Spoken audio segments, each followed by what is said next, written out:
Եվրատեսիլ 2025-ի եզրափակչում Հայաստանի ժյուրիի միավորները կհայտարարի Միս Հայաստան 2003 տիտղոսակի Լուսինե Թովմասյանը: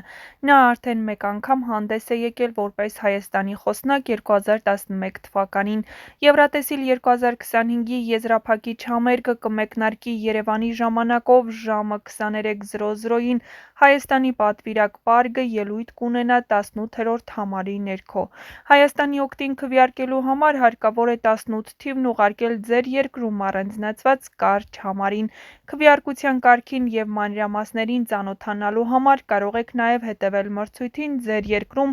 այն հեռարձակող հեռուստաընկերությամբ: Եզրափակիչում քվեարկում են Եվրատեսիլին մասնակցող բոլոր երկրները: Քվեարկել հնարավոր է նաև աշխարհի այլ երկրներից, որոնք չեն մասնակցում Եվրատեսիլ երգի միջազգային մրցույթին: Հայաստանից պարկի օգտին քվեարկել հնարավոր չէ, այլ մասնակիցների օգտին քվեարկելու համար Հայաստանում գործում է 1004 կարճ համարը: Եվրատեսիլ 2025-ի եզրափակիչ փուլին մասնակցում է 26 երկիր: Շվեդիան զբաղեցրել է առաջին տեղը Եվրատեսիլ հեռուստադիտողների հարցման արդյունքում Շվեյցարիայի Բազել քաղաքում կայացած 2025 թվականի Եվրատեսիլի մեծ եզրափակչի գլխավոր փորձից հետո: Շվեդիայի երգը հանրության ամենաշատ ձայները ստացավ 2025 թվականի Եվրատեսիլ երգի մրցույթի մեծ եզրափակչի երկրորդ գլխավոր փորձից հետո: Այսօր երեկոյան անցկացված Եվրատեսիլի հեռուստադիտողների հարցման ժամանակ նրանք ստացել են 245 ձայն 2085 մասնակիցներից: Ֆինլանդիան և Իսպանիան նույնպես ընդգրկվել են լավագույն եռյակում: Կայը, որը ուրբաթ օրվա առցանց բուքմեյքերների ֆավորիտներից է, երաժշտական կատակերգական խումբ է Ֆինլանդիայի արևմտյան մասում գտնվող մի փոքրիկ քաղաքից: Չնայած որոշ չափով շփոթեցնող կերպով նրանք ներկայացնում են Շվեդիան: Ավստրիան և Ֆինլանդիան նույնպես ֆավորիտների շարքում են: Նյու Յորք Թայմսը նաև գնահատում է, որ Նիդերլանդները, Ֆրանսիան, Իսրայելը, Էսթոնիան և Մալթան հաղթելու լավ հնարավորություններ ունեն: Ուկրաինան նույնպես Եվրոնյուսի ֆավորիտների շարքում էր: Եվրատեսիլ 2025-ի մրցույթի ուղիղ եթերում Հայաստանի ներկայացուցչի ելույթից հետո Իսրայելի հանրային հեռարձակման կորպորացիայի Կան 11 ալիքի մեկնաբանը թույլ է տվել վիրավորական և ոչ ճշգրիտ արտահայտություն խաթարելով Հայաստանի պատմական ներկայությունը: Մասնավորապես մեկնաբանը հեգնանքով ասել է. «Չեմ կարող հավատալ, որ մենք Երուսաղեմում մի ամբողջ քառորդ նվիրեցինք այս տղաներին՝ ակնհայտ ակնարկելով հին քաղաքի հայկական թաղամասին: Հայկական թաղամասը Երուսաղեմի հին քաղաքի 4 հիմնական թաղամասերից մեկը դարեր շարունակ եղել է ոչ միայն հայ համայնքի հոգևոր և մշակութային կենտրոնը, այլև կրոնների ու ազգությունների միջև համակեցության խորհրդանիշ: Այն հանդիսանում է քրիստոնեական ժառանգության կարևոր մաս, որտեղ գործում են հայկական պատրիարքարանը, եկեղեցիները և վանական համալիրները: Միջադեպը դատապարտվել է բազմաթիվ սոցցանցային օգտատերերի կողմից որպես պատմության խեղաթյուրում և անհարգալից վերաբերմունք: Միջազգային մշակութային հարթակում հայկական կողմը սպասում է պաշտոնական պարզաբանումների և ներողության Իսրայելի հանրային հեռարձակման կորպորացիայի կողմից: Նշենք, որ Ադրբեջանը դուրս է մնացել կիսաեզրափակչից և չի մասնակցի եզրափակիչ փուլին: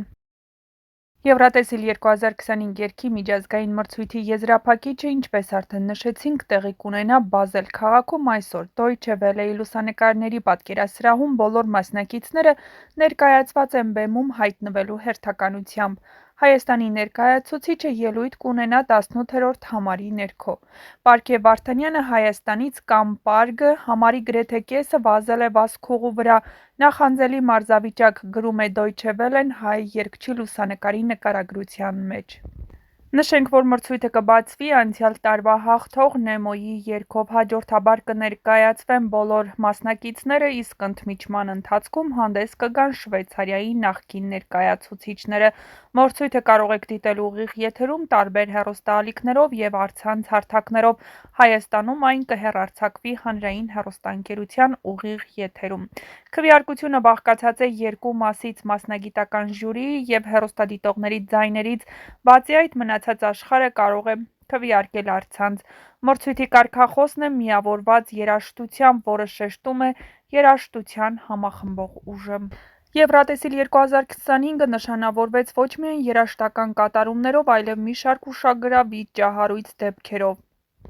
Այս տարվա մրցույթի ամենահետաքրքիր պատմություններից մի քանիսը շվեդիան ներկայացնող Kai կոմեդիա երաժշտական տրիոն հանդես է գալիս երգով, որը հումորով անդրադառնում է սկանդինավյան սաունայի մշակույթին։ Նրանց բեմադրությունը ներառում էր իրական սաունա, բիձի ճյուղեր և պարողներ սրբիչներով։ Չնայած երգի հումորային բնույթին, այն համարվում է ֆավորիտ հաղթանակի համար։ Իսրայելի մասնակցության շուրջ վեճերը։ Իսրայելը ներկայացնող Յուվալ Ռաֆայելը, ով Համասի հարձակման վերապրած է, հանդես է եկել երգով։ Նրա մասնակցությունը բողոքի ալիք բարձրացրեց կապված Գազայի պատերազմի հետ։ Չնայած բողոքներին, Իսրայելը շարունակում է մասնակցել մրցույթին։